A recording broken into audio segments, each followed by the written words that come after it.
Hello learners, welcome to management classes with Pallavi. In this video I will start my next part of business law in which I will tell you what is company and what is the nature of company all about.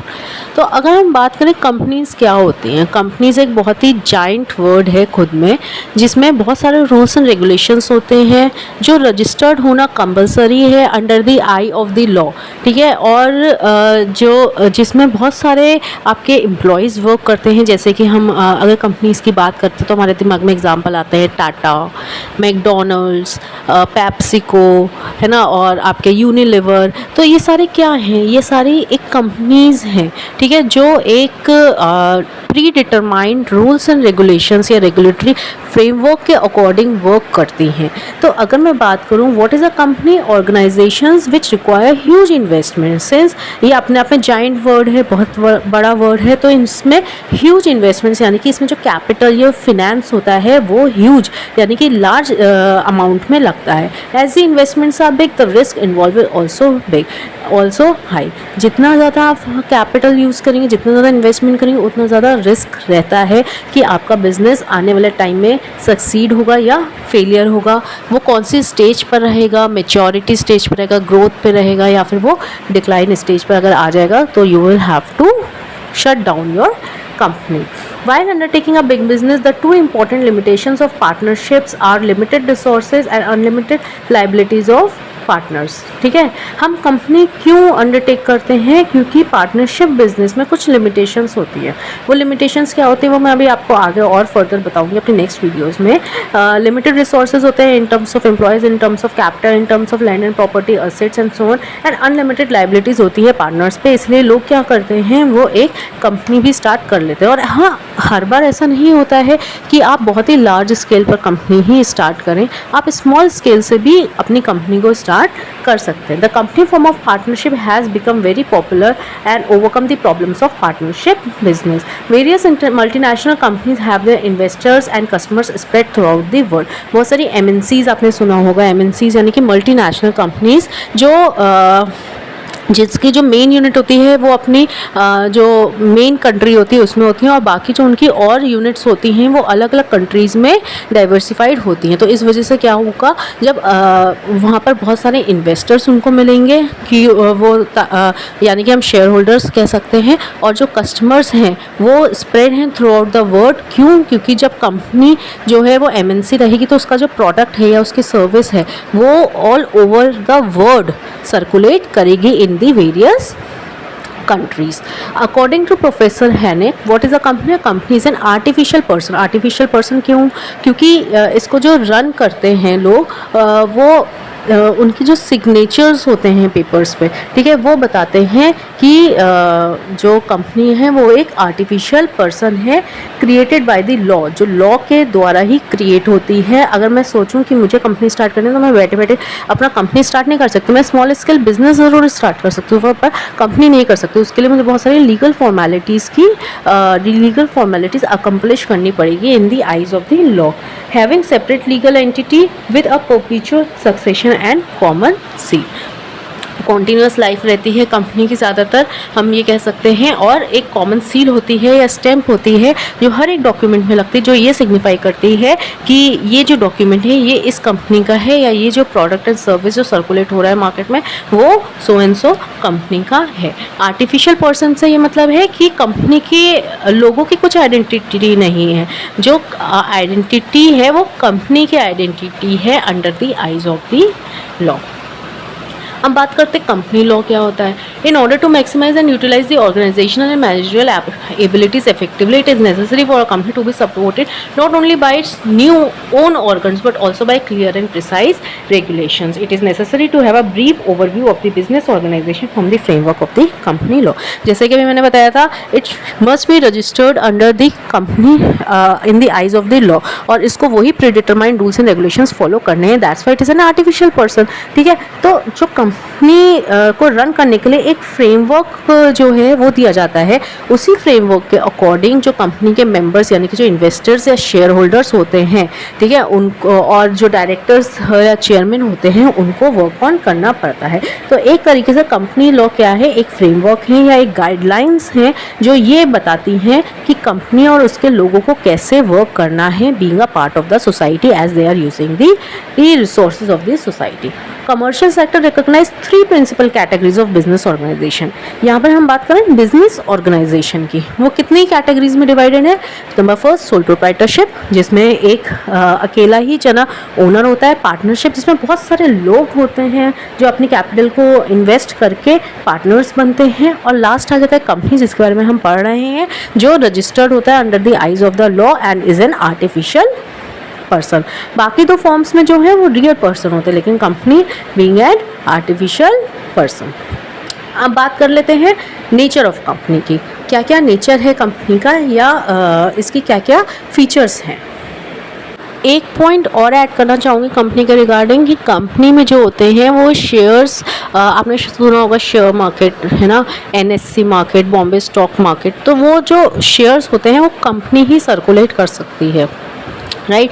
तो इसीलिए जो investors की बात हुई थी, जो share holders की बात हुई थी, वो क्या होते हैं, वो लोग जो कंपनी में आकर इन्वेस्ट करते हैं, कंपनी के शेयर्स एक्वायर करते हैं। तो इस वजह से वो क्या हो जाते हैं, कंपनी के ओनर्स हो जाते हैं।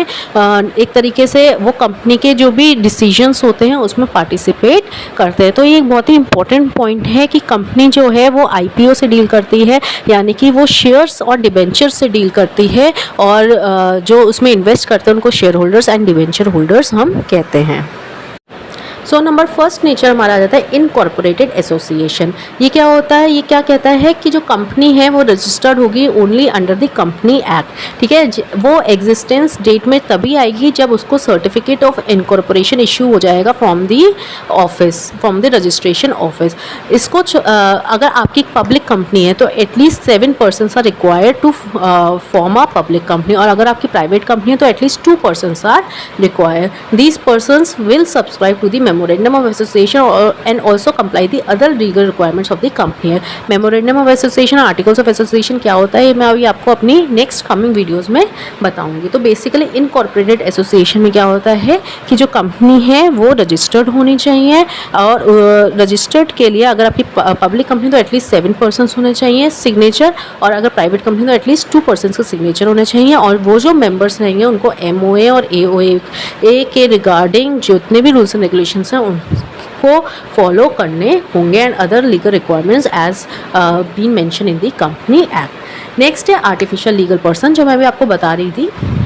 कंपनी कंसिडर्ड है एज एन आर्टिफिशियल पर्सन, एक ऐसा person who can not act on his own will, जो अपनी मर्जी से नहीं चल सकता। सोल प्रोप्राइटरशिप पार्टनरशिप में क्या है, हम अपने खुद के डिसीजंस ले सकते हैं, लेकिन कंपनी में क्या है कि हम अपने मर्जी से अपना डिसीजन नहीं ले सकते हैं। हमको क्या एक मीटिंग ऑर्गेनाइज करनी पड़ेगी, जितने भी इन्वेस्टर्स हैं या शेयर होल्डर्स, डिबेंचर्स होल्डर्स हैं, ठीक है, उनके साथ एक मीटिंग हमको एक रखनी पड़ेगी, और उनके साथ हमको डिसीजन लेना पड़ेगा। यहाँ पर हमारा कोई भी सोल डिसीजन हम नहीं ले सकते हैं। तो जो बोर्ड ऑफ डायरेक्टर्स, जो शेयर होल्डर्स की मीटिंग होगी, that will work as the brain of the company. वो हमारे ब्रेन इसलिए कहलाते हैं क्योंकि वो एक्सपर्ट होते हैं और वो डिसीजन मेकिंग में एक्टिवली पार्टिसिपेट करते हैं, ठीक है। तो इसीलिए ये बोला गया है कि it is a artificial legal person. उसकी अपनी खुद की कोई कंपनी की आइडेंटिटी नहीं होती है as compare to other forms of business organisations, and it have to follow the decisions made by the board of directors और shareholders. Next is separate legal entity.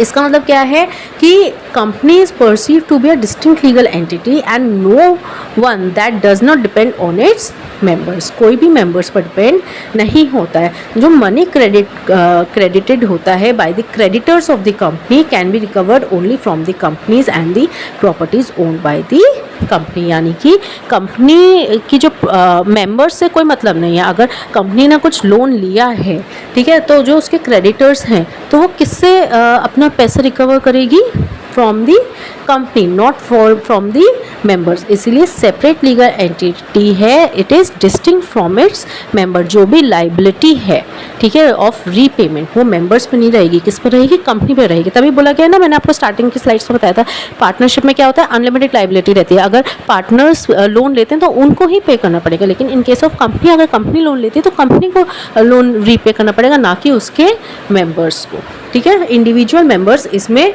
आप इंडिविजुअल मेंबर्स पर इस पर आप attack नहीं कर सकते हो कि तुम मेरा पैसा दो या तुम मेरा पैसा रीपे करो। No individual is liable for the depth of the company, right.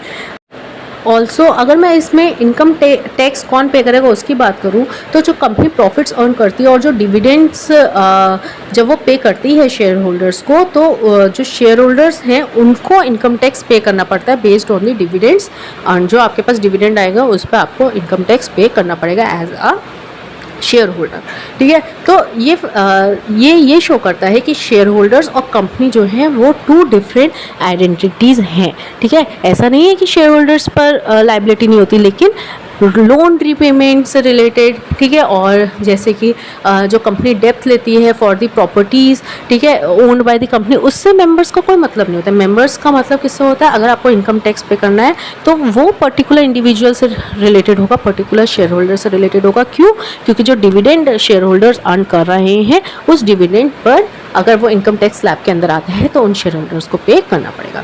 Next है परपेचुअल एग्जिस्टेंस। अगर आप कंपनी फॉर्म करते हो तो आप उसको लॉन्ग टर्म पर्सपेक्टिव लेकर उसको सेट करते हो, ठीक है। तो एक कॉन्टीन्यूअस लाइफ रहती है, एक स्टेबल फॉर्म रहती है, ठीक है। तो सोल प्रोप्राइटरशिप भी आप, जब आपका मन है आपने डिसॉल्व कर दी, पार्टनरशिप भी आपने एग्रीमेंट आपका ओवर वो आपने डिसॉल्व कर दी, लेकिन कंपनी एक ऐसी है, stable form of business organisation है जो डेथ, इंसॉल्वेंसी और retirement of it share holders या डायरेक्टर्स पर डिपेंड नहीं करती है, लॉ से ही क्रिएट होती है and it have to be dissolve by the law. इसमें शेयर होल्डर्स या फिर जो लोग रिटायर हो रहे हैं, जो डायरेक्टर हैं, उनकी डेथ और उनकी एनी पर्सनल प्रॉब्लम की वजह से हम कंपनी को डिसॉल्व नहीं कर सकते हैं। मेंबर्स कैन ज्वाइन और can leave the company but company can continue for ever. समझ लो ना, जैसे मैंने शेयर खरीदा कंपनी का, मैंने आज शेयर खरीदा, मैं शेयर होल्डर हो गई, कल मैं वो शेयर बेचना चाहूँ तो मैं बेच सकती हूँ, ठीक है, मैं उस कंपनी से आउट ले सकती हूँ।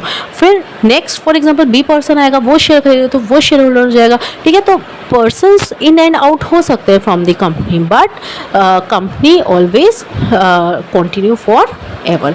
कॉमन सील, अब जो कंपनी का नाम होता है ना वो एनग्रीव्ड होता है किस पे, कॉमन सील पर। तो कोई भी ऐसे डॉक्यूमेंट होता है या कोई भी पेपर होता है जिसपे सिग्नेचर की ज़रूरत होती है, उस जगह क्या होता है, कॉमन सील लगता है। तो हम ये कह सकते हैं कॉमन सील जो है वो एक सब्स्टिट्यूट है किसका, सिग्नेचर ऑफ अ कंपनी। हर एक डॉक्यूमेंट कंपनी का वो कॉमन सील कैरी करेगा। लिमिटेड लाइबिलिटी, जैसे कि मैंने आपको बताया कि कंपनी को अगर कुछ रीपे करना है, ठीक है, या उसको कुछ असेट उसने खरीदना है, उसके लिए अगर वो कुछ क्रेडिटर से क्रेडिट ले रहा है तो उससे मेंबर्स के ऊपर कोई लाइबिलिटी नहीं रहेगी। किस पर लाइबिलिटी रहेगी, कंपनी पर लाइबिलिटी रहेगी, ठीक है। The liability of members is limited to such an amount as the members may undertake to contribute to the asset of the country. मैंने जितने के शेयर्स खरीदे हैं, जितने के डिवेंचर्स खरीदे मैं बस उतनी ही तक की लाइबल हूँ, उससे ज़्यादा की मैं लाइबल नहीं हूँ।